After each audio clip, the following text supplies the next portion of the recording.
ലഹരി ഉപയോഗം അധ്യാപകരെ അറിയിച്ചതിന് കൊച്ചിയിൽ സഹപാഠിയെ വിദ്യാർത്ഥികൾ ക്രൂരമായി മർദ്ദിച്ചു എന്ന വാർത്ത വരുന്നു.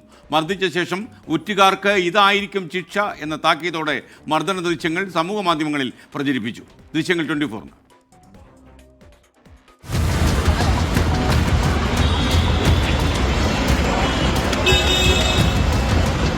കൊച്ചിയിൽ പിടിമുറുക്കിയ ലഹരി മാഫിയ സംഘം പട്ടാപ്പകൽ അഴിഞ്ഞാടിയ ദൃശ്യമാണിത്.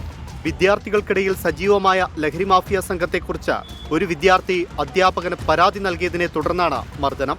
പട്ടാപ്പകൽ മറ്റു വിദ്യാർത്ഥികൾക്ക് മുന്നിൽ വെച്ചാണ് വിദ്യാർത്ഥികൾ ഉൾപ്പെടെ ഒരു കൂട്ടം സംഘം സഹപാഠിയെ ക്രൂരമായി മർദ്ദിച്ചത്. ലഹരി ഉപയോഗിക്കുന്ന കാര്യം അധ്യാപകരെയോ പോലീസിനെയോ അറിയിച്ചാൽ ഇതായിരിക്കും സാഹചര്യമെന്നാണ് സംഘം നൽകുന്ന മുന്നറിയിപ്പ്. ഒറ്റുകാർക്ക് ഇതായിരിക്കും ശിക്ഷയെന്ന തലക്കെട്ടോടെ മർദ്ദന ദൃശ്യങ്ങൾ സമൂഹമാധ്യമ ഗ്രൂപ്പുകളിൽ പ്രചരിപ്പിച്ചു.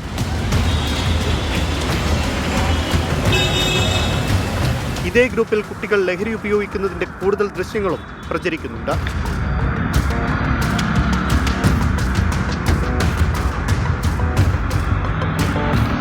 സംഭവത്തിൽ പോലീസ് ഇതുവരെ കേസെടുത്തിട്ടില്ല. 24 കൊച്ചി.